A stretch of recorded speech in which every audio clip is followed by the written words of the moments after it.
Welcome back to, of course, Breakfast Central. And we will be sharing a little bit of sports with you next. And, of course, it's talking mostly on volleyball, where the KCB women's volleyball team has won the African Club Championship title after a captivating 3-1 win over Ahly of Egypt in the final in Kelibia, Tunisia. The Bankers are, of course, the first Kenyan club to win the trophy since Kenya presence in 2013, and it is their second title after a 3-2 win over the same opponents in the 2006 final in Mauritius. Joe, of course, will be telling us a lot more about this. Good morning, Joe. Good morning, guys. Yes, absolutely. Congratulations to the women. It's indeed one competition that everyone has been looking forward to. And you do recall that a few months ago, possibly some weeks ago, we talked about the all-important championship. And now you do have victors who have definitely emerged, talking about the KCB women's team, who are indeed celebrating. They beat Ahly of Egypt to win that title. And that victory means a lot for the women, especially when it comes to volleyball. They had been preparing for quite some time, and it goes to show that they are indeed interested in winning, and they did. They went the extra mile. Now, Kenya Pipeline actually secured bronze after coming from behind to record a nail-biting 3-2 win over home side Carthage. Now, it was a timely consolation for the Oilers, who had lost to their compatriots KCB 3-0 on Monday in one of the semi-finals. So congratulations to the KCB women's team. We could say the club indeed is excited, and so are we. Well, who wouldn't be excited when you get to win a competition just like that? Let's move away from volleyball now, and in Africa, let's go straight to the international scene. Before we do have a comeback, let's tell you, especially sports fans, especially those who are followers of the English Premier League, Tottenham Hotspur have signed Ivan Perisic on a free transfer from Inter Milan. The 33-year-old Croatian international has been handed a 2-year deal and will reunite with his former boss Antonio Conte. He played as a wing-back under the Italian during Inter's Scudetto win in 2020-2021. Tottenham are expected to heavily back Conte this summer after announcing a cash injection of £150 million, and more players should follow Perisic through the door in the coming weeks. Now, the Croatian international has revealed that Spurs qualifying for the Champions League was a big factor in choosing the North London outfit. This begs the question when people ask, do you think more players will go to a club if they're not playing in the Champions League? Well, the answer is what you just saw and heard, that Perisic actually joined Tottenham for the fact that they will be playing in the UEFA Champions League as well, aside from having a good relationship with his former boss, Antonio Conte. Perisic was also lured by the opportunity of working with Conte once again, and that was one thing that thrilled him. After a 7-year stint at Inter, the winger left the San Siro with a heavy heart. And right now, he has got that reuniting again ongoing, and he's looking forward to spend great time, definitely, with his former coach. Well, let's also tell you this.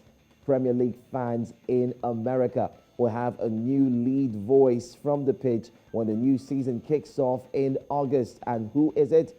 Popular English Premier League commentator Peter Drury will replace Arlo White as NBC's lead Premier League announcer.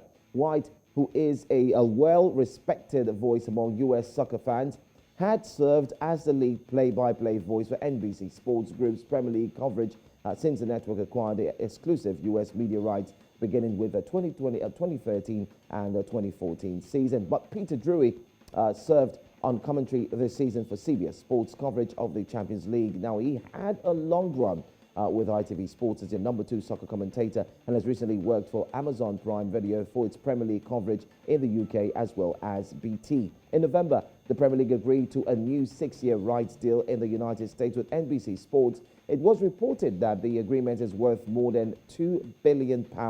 That's about approximately $2.7 billion, and will run until 2028. Now, guess what? The finals of the Champions League. If you were on Twitter, you find out that Peter Drury was indeed trending. Why was he trending? Well, a lot of viewers, people who watched the finals of the Champions League, kept saying, we are not enjoying the Champions League. Give us Peter Drury. Give us Peter Drury. He was trending completely. Everyone kept talking about why they want Peter Drury to come back. Now, why is that? The reason is Peter Drury has got that magic touch. Whenever he touches that microphone and talks football commentary, it is fantastic, amazing, you could call it. Well, that's more reason why we have reasons why we didn't hear him in the Champions League finals, because he was somewhere else. And now that he's got that deal signed, we can expect that it's going to be another fantastic move. Well, like players move, even commentators also find themselves moving. Let's go to another action-packed encounter which took place just a few hours back. I'm talking about a few hours ago, and it's got to do with tennis. Rafael Nadal demonstrated once again why he is the greatest player in French Open history by beating longtime rival Novak Djokovic in a late-night thriller to reach the men's semi-finals. Yes, the singles semi-finals. Nadal going for a 14th title. Started well, and fought off resistance from defending champion Djokovic to win at Roland Garros. Now, over 4 hours on court, it was indeed a sweaty encounter. The 13-time champion now faces third seed Alexander Zverev on Friday. Zverev reached the semi-finals for the second successive year after surviving teenage sensation Carlos Alcaraz's fight back. So this is exactly what's going on in the world of sports. But if you enjoyed this back-to-back encounter between Djokovic and, of course, Nadal, then you can rightly say that that was indeed worth of your time. So that's all I've got for you guys from the world of sports. Latest stories coming from volleyball, not forgetting to football. And by the way, we'll be talking a lot of transfers as we go into the thick of the action. Don't forget, the league is indeed on recess. It will definitely make a comeback few months from now. So players will be making their moves from one place to the other. And you can expect us here on Breakfast Central, especially on sports, to give you the latest concerning who's moving where, who's going where, and what definitely is happening. Absolutely. Joe, of course, I'm definitely not shocked, with the clamor for Peter Drury.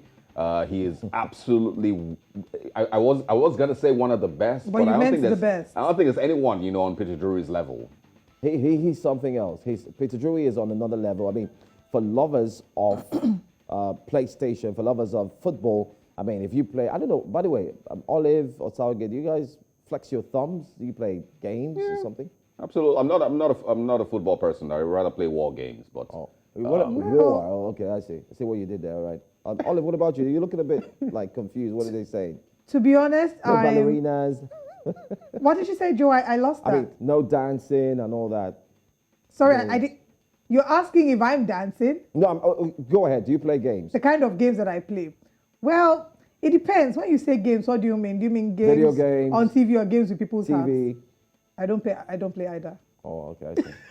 Just a question. That was just a joke. I'm indifferent, right? I'm okay with games. I think in the earlier part of my years, I was obsessed with the Game Boys.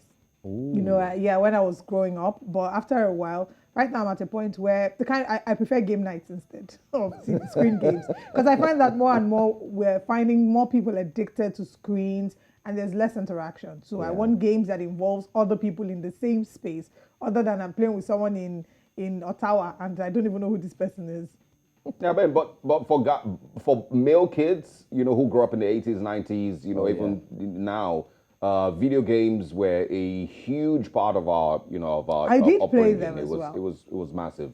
And Peter Drury has been able to establish himself not just as a commentator in real life, but also in games. And that's what makes him completely phenomenal. Do you think that we'll ever get an NPFL commentator to be as good as Peter Drury or as poetic? Why is your voice sounding like that? Why can't you be that? I don't know why are you all of a sudden trying to get a croaked voice?